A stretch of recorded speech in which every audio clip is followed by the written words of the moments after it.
Éternel, merci pour ta vérité qui est affranchie. Merci Père parce que tu parles, parce que tu es vivant. Frères et sœurs, le Seigneur Dieu est vivant. Il est véritable. Et il nous parle encore aujourd'hui à travers cette vidéo. Et non seulement à travers cette vidéo, mais encore à travers beaucoup d'autres enseignements. Mes frères et sœurs, il faut vraiment que nous soyons vigilants en ce temps de la fin.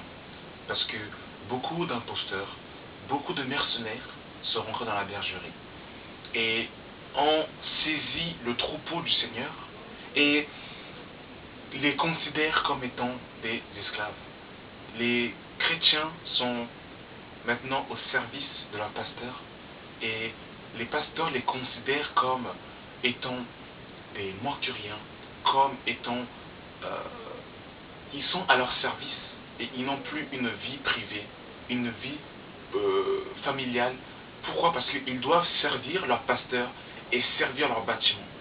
Mon frère, ma soeur, Jésus n'est pas mort à la croix pour que tu puisses déboucher les toilettes de ton pasteur.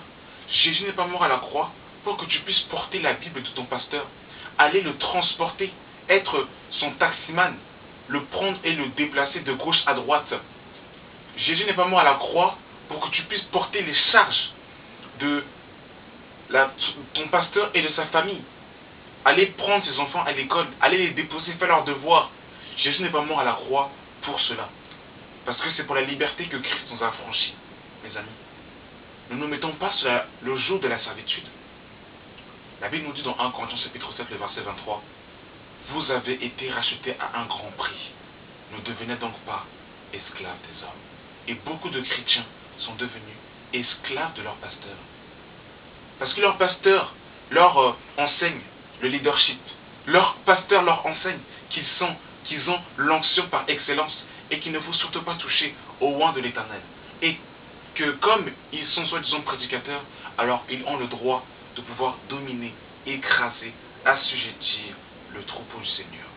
C'est l'esprit de Nicolaïte, l'esprit de contrôle, où toute votre vie est contrôlée et dirigée par un seul homme, le pasteur, votre pasteur de votre église locale. Ce n'est même plus Jésus que vous servez, mais c'est votre pasteur que vous servez. Et vous devez répondre constamment à l'appel le dimanche ou les autres jours de la semaine. Si vous n'êtes pas présent, vous devez rendre des comptes.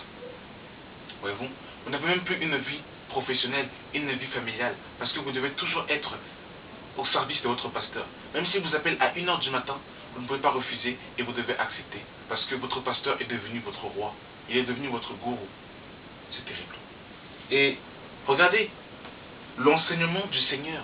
Jésus, mes frères et sœurs, est le modèle par excellence. Il est le modèle par excellence. La référence par excellence. Et je n'ai pas vu dans ma Bible où Jésus s'est comporté de la sorte, mes frères et sœurs. Ouvrez vos Bibles, mes frères et sœurs. Ouvrez vos Bibles et regardez, écoutez l'instruction, l'enseignement du Seigneur. Je suis dans Matthieu, chapitre 20, à partir du verset 25, qui nous dit ceci. Jésus les appela et dit, « Vous savez que les chefs des nations les tyrannisent et que les grands les avertissent, les asservissent. Ils ne seront pas de même au milieu de vous. Mais quiconque veut être grand parmi vous, qu'il soit votre serviteur. Et quiconque veut être le premier parmi vous, qu'il soit votre esclave. » Verset 28. Mes frères et sœurs, écoutez et comprenez s'il vous plaît. C'est ainsi que le Fils de l'homme est venu, non pour être servi, mais pour servir et donner sa vie pour la rançon de tous. Je relis le verset 25 pour que nous puissions comprendre et voir et comprendre le modèle par excellence. Jésus-Christ, le bon pasteur, le bon berger, le Seigneur des seigneurs, le roi des rois, comment il s'est comporté. Verset 28. C'est ainsi que le Fils de l'homme est venu, non pour être servi, non pour être servi, mais pour servir et donner sa vie pour la rançon de plusieurs. Mon frère, ma soeur, Jésus est venu non pour être servi, mais pour servir. Mais comment se fait-il que ces soi-disant pasteurs, ces soi-disant prédicateurs, les chrétiens doivent être à leur service, où ils doivent porter la Bible de leur pasteur, où ils doivent prendre un mouchoir et leur essuyer, où ils doivent ouvrir la porte de leur voiture. Voyez-vous, quand ces pasteurs vont de convention en convention, un frère ou une sœur doit prendre tout, il prend tout sur ses épaules, financièrement, il prend tout. Il porte ses bagages. Les chrétiens sont devenus les esclaves de beaucoup de pasteurs. Et c'est terrible, frères et sœurs. Et nous devons dénoncer de telles choses pour que les chrétiens puissent être affranchis, délivrés.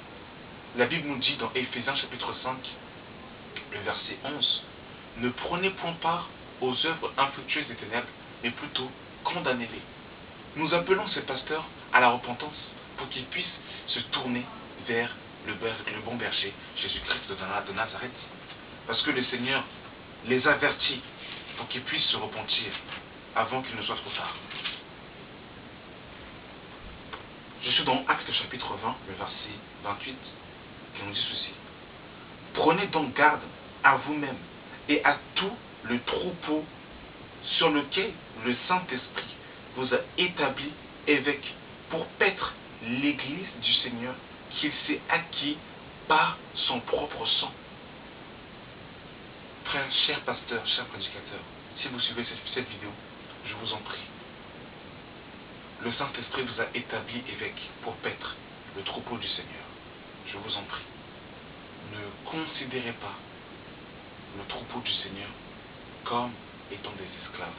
Parce que vous êtes en train de jouer avec le sang de Jésus. Faites attention. Faites attention. Faites attention. Et je vais terminer par un dernier passage. Dans Ézéchiel chapitre 34, pardon. À partir du verset 9, qui nous dit ceci. À cause de cela, pasteur, écoutez la parole de l'Éternel. Ainsi parle le Seigneur l'Éternel. Voici, j'en veux aux pasteurs. Je reprendrai mes brebis d'entre leurs mains, et ils ne les paîtront plus eux-mêmes. Je délivrerai mes brebis de leur bouche, et elles ne seront plus pour eux une proie. Car ainsi parle le Seigneur l'Éternel. Voici, j'aurai soin moi-même de mes brebis, et j'en ferai leur revue. Comme un pasteur inspecte son troupeau, comme il est au milieu de ses brebis, et part. Ainsi, je ferai la revue de mes brebis, et je les recueillerai de tous les lieux où ils seront été dispersés au jour des nuages et de l'obscurité. Je les retirerai d'entre le peuple, et je les rassemblerai des divers contrées, et je les ramènerai dans leur pays. Le Seigneur va arracher de la main de tous les faux pasteurs, et le Seigneur sera leur berger. Jésus sera leur Seigneur. Beaucoup de chrétiens ont abandonné les assemblées parce qu'ils ont été abandonnés de beaucoup de pasteurs qui se sont considérés comme étant des rois. Le leadership, où les chrétiens sont dépouillés, sont tendus, où ce sont les pasteurs qui bénéficient de la richesse de ces chrétiens, où ils vont travailler à la sueur de leur front, mais c'est eux qui bénéficient de cet argent. Et où les chrétiens n'ont pas leur mot à dire parce qu'ils sont devenus esclaves. Frères et sœurs, réveillez-vous. C'est pour la liberté que Christ vous a affranchis. Jésus n'est pas mort à la croix pour que vous soyez au service d'un homme ou d'une femme. Vous devez avant tout servir Jésus-Christ de Nazareth et lui seul, et non servir un homme. Que Dieu nous délivre de ce joug que les hommes essayent de mettre sur nous. Merci Seigneur pour cette vidéo, parce que tu nous as franchis encore et tu nous libères. Pasteur, repentez-vous. Repentez-vous. Jésus vous appelle à la repentance. Merci Seigneur pour cette vidéo. Que son nom soit couronné par le nom puissant et glorieux de Jésus-Christ de Nazareth. Amen.